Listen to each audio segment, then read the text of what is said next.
বন্ধুরা, আজকে একটা নতুন গল্প নিয়ে আসলাম তোমাদের মাঝে। এটা সত্য এবং বাস্তব জীবনের ঘটনা। শেষ পর্যন্ত শোনার অনুরোধ রইল। শুনলে তোমার মধু চলে আসবে।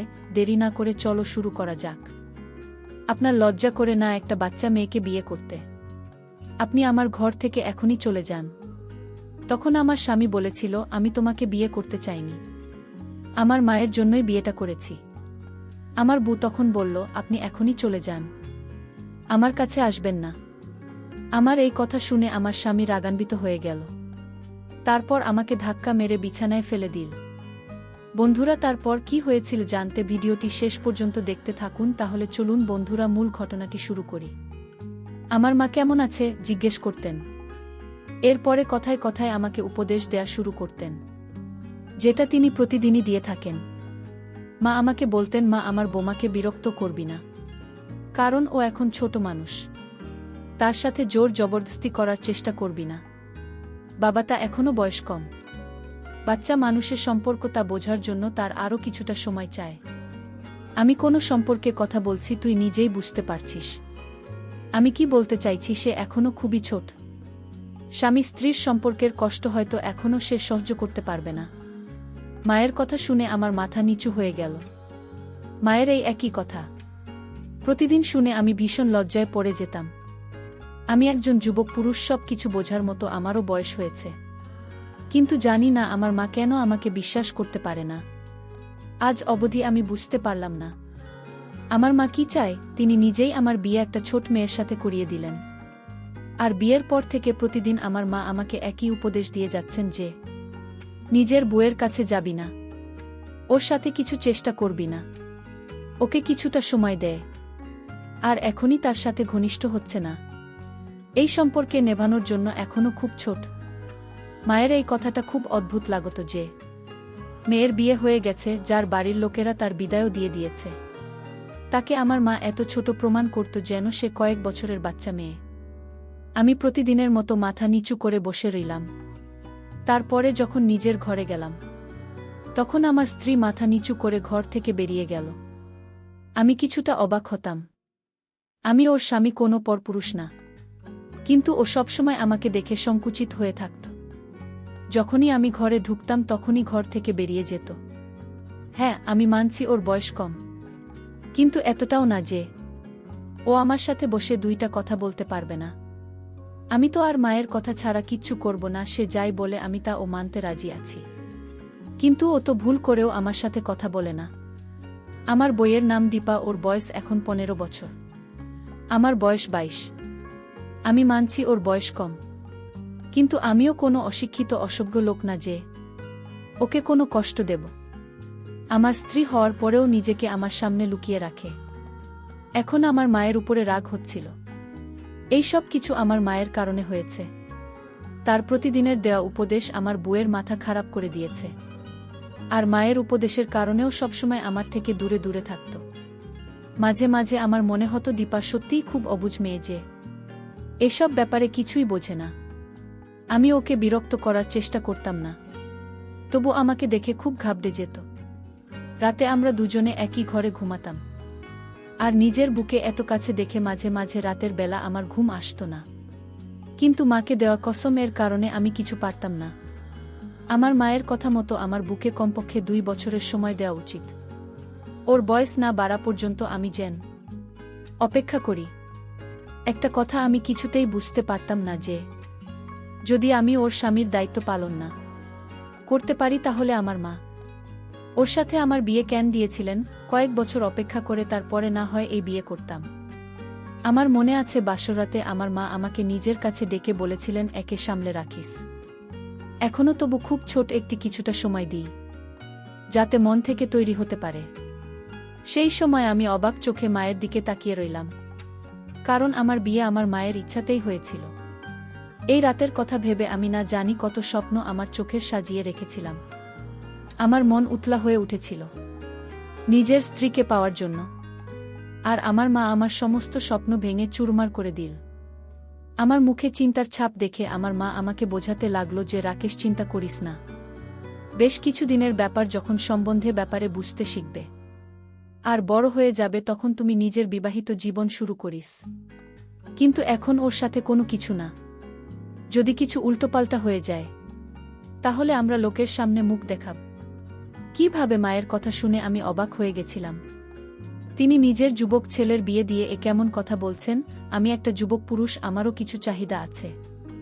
নিজেকে সামলাব কিভাবে? আমি মায়ের দিকে অবাক চোখে তাকিয়ে বললাম, যদি আমার স্ত্রী এখন যুবতী না হয়ে থাকে আর সে যদি আমার থেকে আলাদা থাকে, তাহলে এরকম মেয়ের সাথে আমার বিয়ে দিলে কেন? দুনিয়াতে কি মেয়ের অভাব পড়েছিল? আমি একটা যুবক পুরুষ, কোনো ছোট বাচ্চা না যে নিজের স্ত্রী বড় হওয়ার জন্য অপেক্ষা করব। আমার কথা শুনে আমার মা লজ্জিত হয়ে বলল, সমস্যায় পড়েছি, বিয়ে তাড়াতাড়ি দিতে হয়েছে। মেয়েটা সুন্দরী আর সরল, কিন্তু অনাথ। ওর দাদা বৌদির যত তাড়াতাড়ি সম্ভব ওকে বাড়ি থেকে বিদায় করতে চায়। তাই তো ওর সাথে একটা বিবাহিত বুড়ো সম্বন্ধ দেখেছিল। আমার বান্ধবীর মেয়ে, আমি ওকে এরকম অবস্থায় ছাড়তে পারিনি। যদি ওর বিয়ে তোর সাথে না দিতাম তাহলে এতদিনে ওর দাদা ওর কপাল পুড়িয়ে দিত। ওর জীবন বাঁচানোর জন্য ওর বিয়ে তোর সাথে দিয়েছি। এই সত্যটা জেনে আমি চুপ হয়ে গেলাম। আমার মা আমার মাথায় হাত দিয়ে বললেন, আশা করছি তুই আমার মান রাখবি। এখনই তুই তোর স্ত্রীকে কিছু করিস না, ওর থেকে দূরত্ব বানিয়ে থাকিস। মায়ের এরকম কথা শুনে আমার রাগ তো হয়েছিল, কিন্তু আমি তবু চুপ করে গেলাম। আমার মনে হয়েছিল যে আমি কোন ছোট মেয়েকে বিয়ে করেছি, কিন্তু যখন ঘরে গিয়ে বুকে দেখলাম তখন তো অবাক হয়ে গেলাম। অবশ্যই ওর বয়স কম ছিল, কিন্তু আমার কাছে মনে হয়েছিল সে যুবতী ছিল। ওকে দেখে আমার হৃদয়ে বেইমান হয়ে উঠেছিল। কম বয়সী হওয়ার পরে ওকে দেখার মতো ছিল, এই কারণে ভালোভাবে আমার সাথে মানিয়ে যেত। কিন্তু আমি আমার মায়ের কথা মনে করে খুবই কষ্টে নিজেকে সামলে নিলাম। না হলে দীপার সৌন্দর্য তো আমাকে পাগল করেছিল। আমি ওর পাশে বসেও খুব ভয় আছে বলে মনে হলো, তাই ওকে বললাম, চিন্তা করো না, আমি তোমার কোনো ক্ষতি করব না, আমাকে ভয় পাওয়ার দরকার নেই। আমি যখন ওর পাশে গিয়ে বসলাম তখন সে ভয়ে কাঁপছিল। আমি অনুভব করতে পারছি যে ওর চোখে জল এসে গেছে, ওর গোলাপি মুখ ভয়ের কারণে সাদা হয়ে গেছে। আমি ওকে সান্ত্বনা দিয়ে বললাম, দীপা, তোমার এতটা ভয় পাওয়ার দরকার নেই, আমি তোমার সাথে কোনো জোর করব না। আমি অবাক হয়ে ভাবছিলাম যে ও আমাকে দেখে এতটা ভয় কেন পাচ্ছে। ওর চোখে মুখে ভয় পরিষ্কার বোঝা যাচ্ছিল। যদিও আমি কোনো শব্দিত টাইপের মানুষ না, সবে মাত্র কিছুদিন আগে আমি চাকরি পেয়েছি, আর আমার মা হঠাৎ করে আমার বিয়ে দিয়ে দিলেন। আমি তো এই হঠাৎ বিয়ের কথা শুনে হতভম্ব হয়ে গিয়েছিলাম। আমার ছোট ভাই পড়াশোনা করার জন্য বাহিরে আছে, মা ওর জন্য অপেক্ষা করেনি। এই সময় সেখানেও পরীক্ষা আছে, আর এদিকে আমার বিয়ের তোড়জোড় চলছে। আমি আমার ভাইয়ের কাছে ফোন করে ক্ষমা চেয়েছিলাম। তখন ও আমাকে বলেছিল, কোনো ব্যাপার না দাদা, আমি সব জানি, কিন্তু পরীক্ষা আছে বলে আমি আসতে পারছি না। সামনের পুরো মাস আমি খুব ব্যস্ত থাকব। তুমি বিয়ে করে নিজের বিবাহিত জীবন ভালো করো, আমাকে নিয়ে চিন্তা করার কোনো দরকার নেই। ভাইয়ের রাগ না হওয়া আমাকে পুরোদমে অবাক করে দিয়েছিল। আমরা দুই ভাই একে অপরের খুব কাছাকাছি ছিলাম না, কিন্তু আমি আমার ভাই এবং বোনকে খুব ভালোবাসতাম। নিজের বিয়ের সময় ভাইয়ের অনুপস্থিতি আমি অনুভব করতে পারছিলাম, কিন্তু আমার ভাইয়ের তো কোনো ব্যাপারই ছিল না।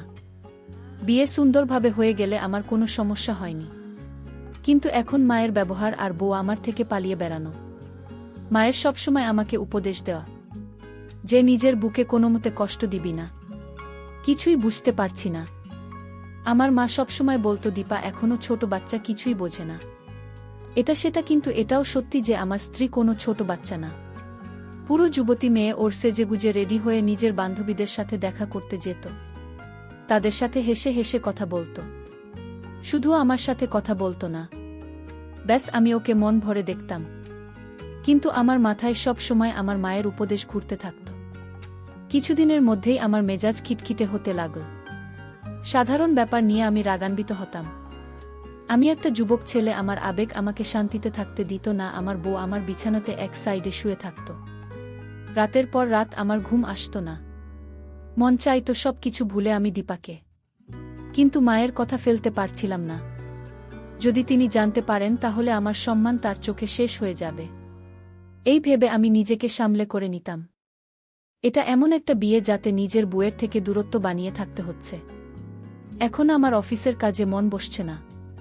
আমি মনে প্রাণে চাই তা যখন আমি ক্লান্ত হয়ে বাড়ি ফিরব, তখন আমার স্ত্রী এসে আমার যত্ন করবে। রাতে যখন ক্লান্ত হয়ে ঘুমাব তখন সমস্ত ক্লান্তি ভুলে ওর সাথে শান্তিতে। আমার মন চাইতো যখন সেজেগুজে রেডি হয় তখন আমি ওর প্রশংসা করি, ওর জন্য বিভিন্ন গিফট নিয়ে আসি। কিন্তু আমাদের মধ্যে এরকম কোনো সম্বন্ধই নেই। যদি আমি ভুল করি ওর জন্য কোনো গিফট নিয়ে আসতাম বা কখনো প্রশংসা করে দিতাম, তখন এমন ঘাবড়ে যেত যে আমি কোনো অপরাধ করে ফেলেছি। ওর সুন্দর মুখের উপরে ভয়ের ছাপ স্পষ্ট ফুটে উঠত। আরও তাড়াতাড়ি করে দৌড়ে আমার কাছ থেকে পালিয়ে যেত। এই সব কিছুই খারাপ লাগত। তাই আমি দীপাকে ওর অবস্থাতেই ছেড়ে দিলাম। কিন্তু চাইলেও আমি ওকে দেখা করতে পারছিলাম না। আমরা একই ঘরে থাকতাম, একই বিছানাতে ঘুমাতাম। আমি তো তবু ওর স্বামীও যখন সেজেগুজে থাকত তখন আমার চোখের দিক থেকে সরতই না। আমার এইভাবে তাকানো আমার মা বুঝতে পেরে যেত, আর আমাকে পেয়ে বলতো, তখন এটা কি রকম ব্যবহার আমি দেখছি, তুই দীপার দিকে একটু বেশিই নজর দিতে শুরু করেছিস। তুই কি আমার কথা ভুলে গেছিস? মায়ের কথা শুনে আমি লজ্জায় পড়ে যেতাম। মাকে খুব ভালোবাসতাম, তাই মায়ের কথা অমান্য করে কিছু করতে পারছিলাম না। তাই আমি মাকে বললাম, যদি তুমি আমাকে দীপার থেকে আলাদা রাখতে চাও তাহলে আমার বিয়ে কেন ওর সাথে দিলে? আর যদি আলাদা রাখতে হয় তবে ওকে তোমার ঘরে শোনাও, আমার ঘরে পাঠিয়ে না। আমার নিজের উপর সামলাতে খুব অসুবিধা হয়। আমার মা ও অদ্ভুত, আমি ওকে দেখতে পারবো না, আমি কিছু করতে পারবো না। যখন আমি অফিস থেকে ক্লান্ত হয়ে বাড়ি ফিরতাম তখনও রান্নাঘরে কাজে ব্যস্ত থাকত, আর খাবার খেয়ে ঘরে এসে ওকে এক পলক দেখার জন্য আমি ঘন্টার পর ঘন্টা অপেক্ষা করতে থাকতাম। কিন্তু ঘরে আসতো না। ক্লান্ত শরীরে অপেক্ষা করতে করতে যখন আমি ঘুমিয়ে পড়তাম তখনও চুপচাপ এসে বিছানার এক কোণে শুয়ে পড়ত। এরকম ভাবে কাজ ছিল। একবার আমি নিজের উপর কন্ট্রোল করতে না পেরে তার পাশে গিয়ে যখন বসলাম আর তাকে যখন বললাম, তোমার হাতটা বের করো, আমি আজ তোমায় একটা গিফট দেব, সে যখন না করছিল আমি তাকে বললাম, হাতটা বের করে বলছি। আর এতেও চিৎকার চেঁচামেচি করতে শুরু করে দিল। চিৎকারের আওয়াজ শুনে আমার মা ও ঘরের মধ্যে এসে বলল, আমাকে হাজারটা কথা শুনিয়ে দিন। বলতে লাগল, তোর লজ্জা করে না? আমি তোকে কতবার বুঝিয়েছি যে ও এখনো ছোট্ট বাচ্চা, ওকে কিছুটা সময় দেয়, কিন্তু তো নিজের উপরে একটু কন্ট্রোল নেই। এবার আমারও রাগ এসে গেল। আমি বললাম, না, তুমি আমাকে আর দীপাকে বিয়ে দিয়েছিলে কেন? নিজের স্ত্রীকে পাওয়ার প্রাকৃতিক ব্যাপার যেটা আমার ভিতরে জেগে উঠেছিল। আমি কোনো অন্যায় কাজ করিনি। আমার মা এটা জানতো না যে স্বামী স্ত্রীর মধ্যে এভাবে নাক গলানো উচিত না। এই ব্যাপারটা আমাকে রাগিয়ে দিয়েছিল। আমি রাগান্বিত হয়ে আমি সিদ্ধান্ত নিলাম, আজ রাতে আমার কিছু করতে হবে। সে না চাইলেও আমি আজ আমার পাওনা আদায় করে নেব। তারপর রাতে যখন তার রুমে গেলাম, সে আমায় বলল, আপনার মা নিষেধ করা সত্ত্বেও আপনি আমার ঘরে আসেন কেন? আমি বললাম, সেই জবাব কি তোকে দিতে হবে? এই কথা বলে আমি তাকে বিছানায় ধাক্কা মেরে ফেলে দিলাম। তারপর বন্ধুরা বুঝতেই পারছেন কি করেছিলাম। কিন্তু বন্ধুরা, আমি তা করে ভুল করেছিলাম, কারণ কিছুক্ষণ পর আমার স্ত্রী অজ্ঞান হয়ে পড়েছিল। তারপর তাকে হাসপাতালে নিয়ে গেলাম। তারপর ডাক্তার বলল, ওর উপর কঠিন অত্যাচার করা হয়েছে, যা তার পক্ষে মেনে নেওয়া সম্ভব ছিল না। কিছুদিন পর তাকে বাড়িতে নিয়ে আসলাম আর সিদ্ধান্ত নিলাম আমি বিদেশ চলে যাব। প্রিয় বন্ধুরা, গল্পটি ভালো লাগলে অবশ্যই কমেন্ট করে জানাবেন। আর নিয়মিত এমন আলাদা স্বাদের গল্প শুনতে ভিডিওটিতে লাইক এবং চ্যানেলটিকে সাবস্ক্রাইব করে সাথেই থাকুন।